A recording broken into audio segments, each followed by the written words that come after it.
monde, j'espère que vous allez bien. Voilà un vlog pour cette semaine, comme vous pouvez le remarquer.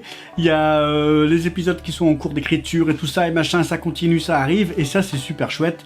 Et je voulais faire part de plusieurs actualités qui vont arriver dans les prochains jours, à la fois bon, au niveau de la chaîne, mais c'est surtout au niveau de l'église du corps de Christ, de plusieurs événements qui se passent et qui se sont passés il n'y a pas très longtemps. Et j'avais à cœur de vous partager tout ça simplement aujourd'hui. Voilà. Alors, comme vous le savez peut-être, le 5, 6 et 7 juillet va se dérouler à Paray-le-Monial, ce qu'on appelle le Jésus Festival pour la 3e édition. Donc c'est un moment, 3 jours, pendant lesquels on aura plusieurs groupes chrétiens qui vont se produire sur scène pendant ces 3 jours. Donc ben moi j'y serai. Donc ben, écoutez, ce sera un plaisir de pouvoir prendre des temps avec vous si vous pensez participer au Jésus Festival, mais aussi se retrouver là-bas, prendre des temps de prière ensemble, partager, échanger, discuter, faire connaissance, tout simplement. Dites-moi si vous comptez y aller, et puis ben, on se donnera rendez-vous là-bas quand on se verra. Voilà. Dernièrement, le 25 mai exactement, il y a eu ce qu'on appelle la marche pour Jésus. Je ne sais pas si vous y étiez, moi, habitant à Grenoble, il n'y avait pas grand-chose d'organisé par là. Ça peut être l'occasion d'organiser une marche pour Jésus, à l'occasion d'ailleurs. Mais voilà, donc apparemment, de ce que j'ai pu voir au niveau des vidéos ou des frères et sœurs qui m'ont contacté pour me témoigner un petit peu de ce qui se passait, c'était apparemment un temps extraordinaire où le nom de Jésus était proclamé, des moments de louange, des messages, des partages, tout ça. Apparemment, il y avait plus de 20 000 personnes qui étaient attendues à Paris. Je sais pas si vous le savez, mais la première marche pour Jésus a été créée en 1987 à Londres.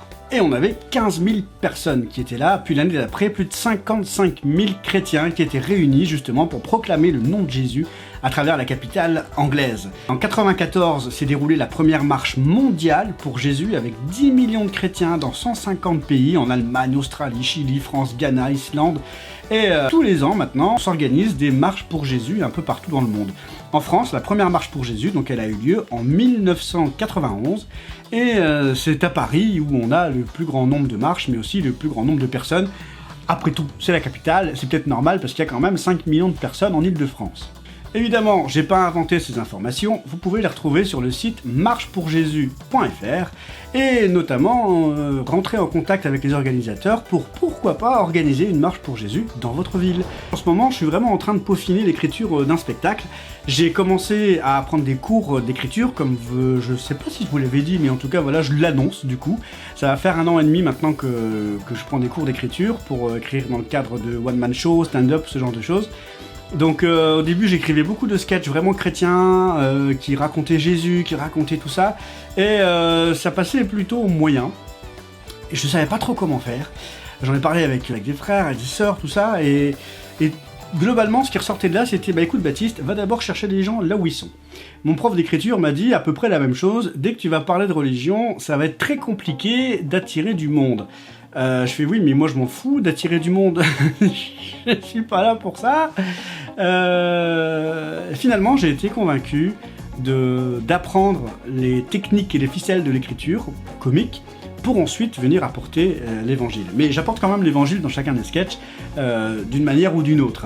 Il y a des petits messages par-ci, par-là, mais globalement je vais parler de mon témoignage, de comment j'étais avant rencontrer Christ. Et vers la fin du spectacle, on aura justement le qu'est-ce qui se passe après. Voilà, mais il y aura tout un spectacle plus tard certainement sur l'après, quoi. Voilà, sur qu'est-ce que c'est la Bible, le message de l'évangile, tout ça, machin. Mais je vais commencer dans un premier temps vraiment par qui était Baptiste avant de rencontrer Christ. Avec, je sais pas, à un moment donné, j'ai fait une crise de foi, FOI, par exemple. Voilà, et j'ai écrit quelques sketchs chrétiens, hein, notamment avec, par exemple, le nouveau chrétien, celui qui lit la Bible au premier degré, qui comprend pas tout, ou qui essaye d'appliquer vraiment à la lettre même des choses impossibles. Par exemple, Jésus est l'agneau de Dieu, mais il est dans quelle bergerie? Qu'est-ce que c'est que ça? Un agneau? C'est bizarre. Enfin voilà, c'est des trucs un peu comme ça. C'est de l'humour, on est bien d'accord. Mais l'objectif est de pointer vers Christ. Et c'est ça qui me motive quand même au départ. Et on verra par la suite ce que ça pourra donner. En tout cas, merci d'être là, merci d'être toujours présent, chaque semaine, chaque mois. Je réfléchis à un nouveau modèle spécifique TikTok avec des contenus particuliers définis pour TikTok et même du coup pour les shorts YouTube. tout en continuant sur la chaîne pour les prochaines vidéos, donc la série sur Est-on sauvé par la foi plus. Donc on a vu la loi.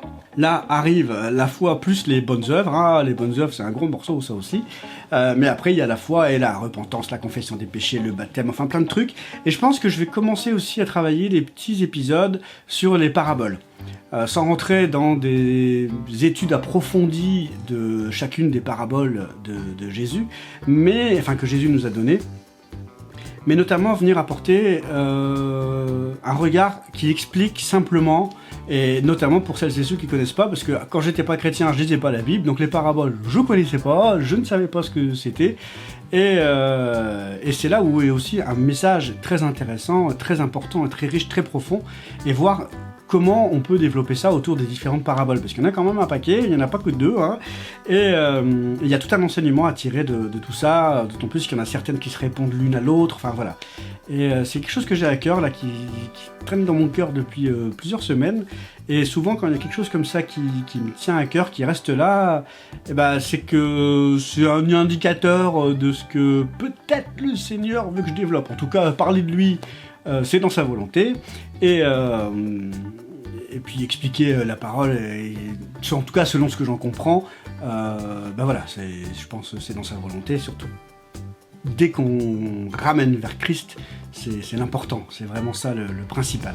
Et en parlant de ramener vers Christ, je pense que vous avez dû voir l'information circuler, donc la youtubeuse So Andy, ou alors Andy Raconte, a donné sa vie à Christ, donc c'était le 22 décembre, mais elle a publié son témoignage la semaine dernière, donc gloire à Dieu, merci Seigneur. Elle faisait pas mal de vidéos, et notamment des contenus sur la sorcellerie, l'ésotérisme, enfin toutes les spiritualités un peu New Age, et le Seigneur est venu à sa rencontre, et gloire à Dieu, merci Seigneur. À travers ce témoignage-là, je voudrais vraiment encourager les uns et les autres à, si vous avez pas loin de chez vous une voyante, un thérapeute de l'âme, quantique, de je ne sais quoi, un chaman ou machin, priez pour eux. Priez pour eux. La prière du juste a une grande efficace, nous dit la parole. Et tenez-vous en prière, priez que le Seigneur crée des occasions de rencontres, de connexion, de pouvoir parler de lui à ces personnes-là. Elles ne connaissent pas Christ, et elles sont en recherche elles aussi, avec plusieurs questions qu'elles peuvent avoir sur la vie, sur la dimension spirituelle. Je ne sais pas si vous avez eu un passé dans le New Age, dans les spiritualités comme ça, un petit peu bizarroïdes, mais on est toujours en recherche, on n'a jamais on a toujours cette sensation qui manque quelque chose. Voilà, et prions pour eux, prions que le Seigneur vienne à leur rencontre, prions pour que les esprits d'aveuglement soient chassés au nom de Jésus, que les connexions puissent se faire, que des relations, que des contacts, que des occasions de partager la parole puissent se faire, de manière à ce que ces personnes puissent déjà entendre l'évangile, le véritable évangile, que leur forteresse de raisonnement puisse tomber au nom de Jésus, et qu'ils puissent voir l'amour de Dieu pour eux. Soyez bénis, bonne journée, Amen.